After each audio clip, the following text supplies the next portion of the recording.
안녕하세요. 세일즈 전문대 황혜영입니다. 어제 말이에요, 여러분. 되게 기분 좋은 일이 있었어요. 제가 유튜브를 시작한 지 얼마 안 됐잖아요. 그런데 구독자가 2명이 된 거예요. 수시로 확인을 하거든요. 그래서 기분 좋은 마음으로 좀 더 열심히 해야겠다라는 생각 가지고 있는 찰나에 어젯밤에 제 사촌 동생이 카톡이 왔어요. 누나 유튜브 시작했네. 축하해. 이모 엄마랑 같이 구독 눌렀어. 응원할게. 이렇게 왔더라고요. 알고 보니까 카카오톡 프로필 메시지에 세일즈라고 이렇게 메시지를 만들어 놨는데 그걸 보고 구독을 한 모양입니다. 암튼 이모 또 친척 동생 감사해요. 오늘은 여러분들과 절대 거절당하지 않는 대화 스킬, 절대 거절당하지 않는 대화 스킬. 답을 먼저 말씀드리면요. 더블 바인드에 더블 바인드. 여러분들 더블 바인드란 단어 들어보셨나요? 더블 바인드는 좀 더 쉽게 제가 설명을 말씀드리면 영업할 때도 그렇고 일상생활 할 때도 조금 재밌는 기술인데 영업을 예를 들자면 구매를 전제로 한 화법이에요.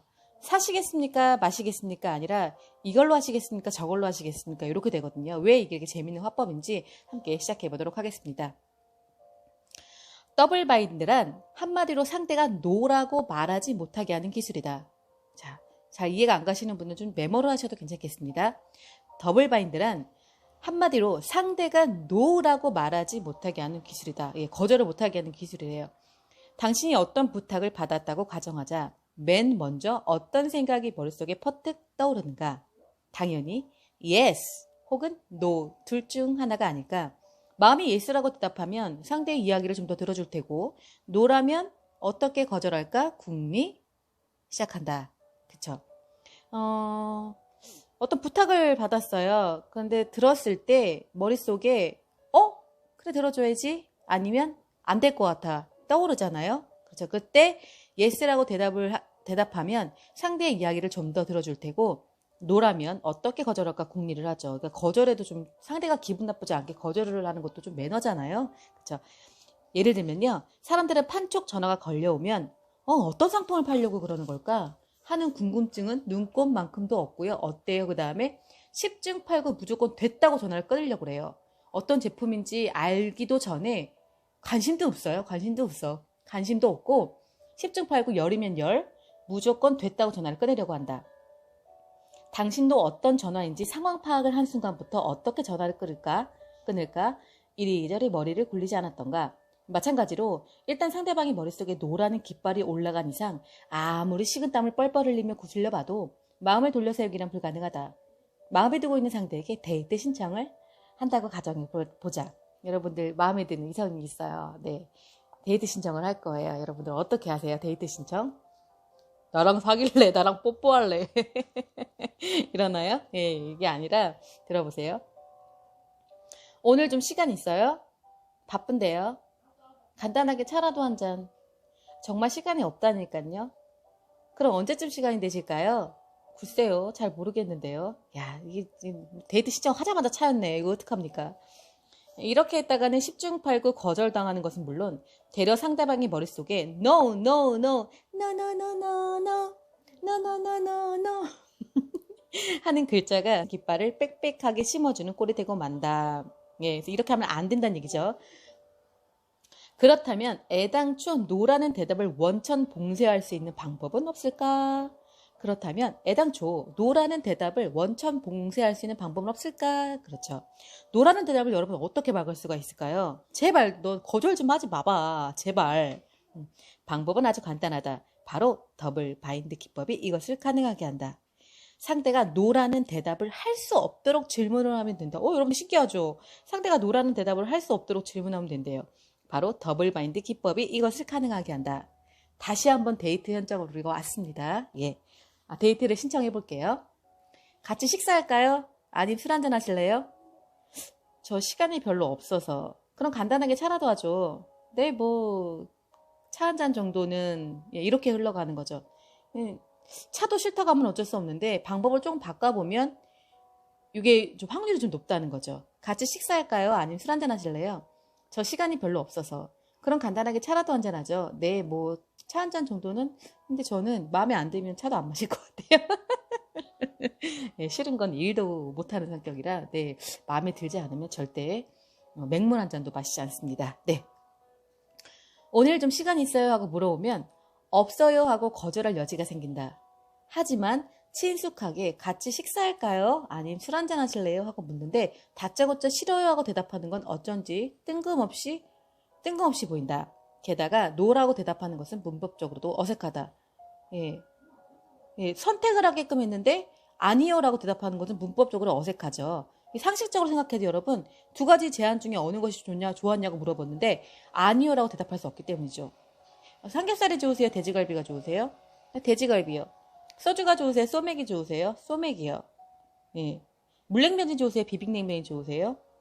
비빔냉면이요. 이런 식으로 어떤 것이 좋았냐고 제안을 했는데 아니요라고 아니요라고 대답할 수는 없기 때문이다. 그죠? 이런 식으로 더블 바인드 기술을 사용하면 적어도 상대방이 머릿속에 노라는 깃발만 펄럭거리게 하는 일은 막을 수 있다. 예를 들면 고객한테 그 옷을 판매한다고 해볼게요. 고객이 옷을 막 입어봅니다. 입어보고 내려놨어요. 살까 말까 고민을 하는데 내려놨는데 이때 점원이 고객님 이걸로 드릴까요? 라고 했을 때 고객의 대답이 어떤 걸로 나올 확률이 높을까요? 아니요. 더 둘러보고 올게요. 라는 대답이 크겠죠. 그러나 이걸 반대로 고객님 빨간색이 좋으세요? 노란색이 좋으세요? 그쵸? 그럼 고객은 어쨌든 대답은 해야 돼요. 네, 노란색이 좋아요. 아, 노란색이 좋으시구나. 예, 긴 치마가 좋으세요? 짧은 치마가 좋으세요? 예, 노란색이 짧은 치마가 좋은 것 같아요. 이거 어떻게 해요? 거의 구매를 전제로 한 화법이기 때문에 이렇게 멘트가 흘러가면 굉장히 판매가 좀 더 수월하다는 뜻이죠, 여러분. 예. 예를 한번 더 들어볼게요. 달걀을 깨트려 넣은 다음 끓는 물을 붓고 3, 4분 정도 기다리세요. 달걀을 깨트려 넣은 다음 끓는 물을 붓고 3, 4분 정도 기다리세요. 하는 컨셉의 컵라면 광고가 있다. 이 광고는 소비자에게 대뜸 이렇게 묻는다. 당신은 라면을 먹을 때 달걀을 탁 깨트리자마자 바로 휘젓는 타입인가요? 아니면 익을 때까지 그대로 두는 타입인가요? 당신은 라면을 먹을 때 달걀을 탁 깨트리자마자 바로 휘젓는 타입인가요? 아니면 그대로 두는 타입인가요? 저는 휘저어요. 막 휘저어요. 마구마구 휘저어요. 이 멘트를 듣고 글쎄 난 어떤 타입이더라? 아무래도 끓는 라면에 계란을 넣자마자 휘휘 섞어 먹는 게 훨씬 맛있겠지? 하고 반응했다면 당신은 이미 더블 바인드에 걸려든 것이다. 왜냐하면요. 라면에 달걀을 깨트려 넣은 후 언제 휘젓는 게 맛있을까 하는 문제보다요. 어떤 게 중요해요? 어느 회사의 라면을 먹을 것인가 말 것인가 이게 먼저 나와 있어야 되는 거죠. 이 문제가 먼저 해결이 됐어야 되는 거죠. 삼양라면을 좋아하세요? 신라면을 좋아하세요? 안성탕면을 좋아하세요? 짜파게티를 좋아하세요? 그런데 우리는 그 라면을 선택하는 문제에 있어서 노라고 대답할 기회조차 놓치고 마른 거죠. 예, 더 끈질기게 당신의 반응을 분석하면 어느 회사 라면이나 다 인스턴트긴 마찬가지고 그나마 타사컵 라면이 제일 맛있잖아 하는 평소의 판단까지 송두리째 뺏겨버린 것이다 라고 나와 예시가 되어 있습니다. 더블바인드 재밌네요. 마지막으로 은행계좌 사기범도 더블바인드를 여러분들 이용한대요. 예, 은행계좌 사기범도 더블바인드 이게 뭐 안 쓰는 데가 없네요. 이렇게 한대요. 고객님 안녕하십니까? 저는 소주은행 맥주지점의 땡땡땡이라고 합니다. 대단히 죄송하지만 지난달 저희 쪽 전산 오류로 고객님 계좌에서 30만 원이 인출됐습니다. 지금 곧 입금해드리려고 하는데 계약번호를 다시 한번 확인해드리기에 연락드렸습니다. 계약번호라고요? 아, 네. 계약번호가 생각이 잘 안 나시면요. 비밀번호로 확인하셔도 상관없습니다만. 그래요? 비밀번호는 알고 있죠. 1234예요. 아, 이렇게 또 은행 계좌 사기범이 또 이게 뭐냐? 보이스피싱이죠? 이렇게 이용을 한다고 하네요. 사람이 고객님 당황하셨어요? 고객님 당황하셨어요? 내 계좌에서 돈이 인출됐다가 뭐 당황하잖아요. 그때 판단이 흐려지니까 이런 기법, 비밀번호를 쉽게 알려주는 거죠. 예. 오늘은 여러분들과, 죄송합니다. 콜드리딩. 세계 1%에게만 전수되어 온 설득의 기술, 콜드리딩. 절대 뭔가요? 예. 절대 거절당하지 않는 대화 스킬, 더블바인드 함께 해보았습니다. 여러분들, 오늘도 애쓰는 없는 하루 되시길 바라고요. 더 멋진 컨텐츠로 찾아뵙겠습니다. 유튜브를 시작한 지 얼마 되지 않았기 때문에 좀 제가 다소 실력이 예쁘게 봐주시고요. 오늘도 Have a nice day! 안녕.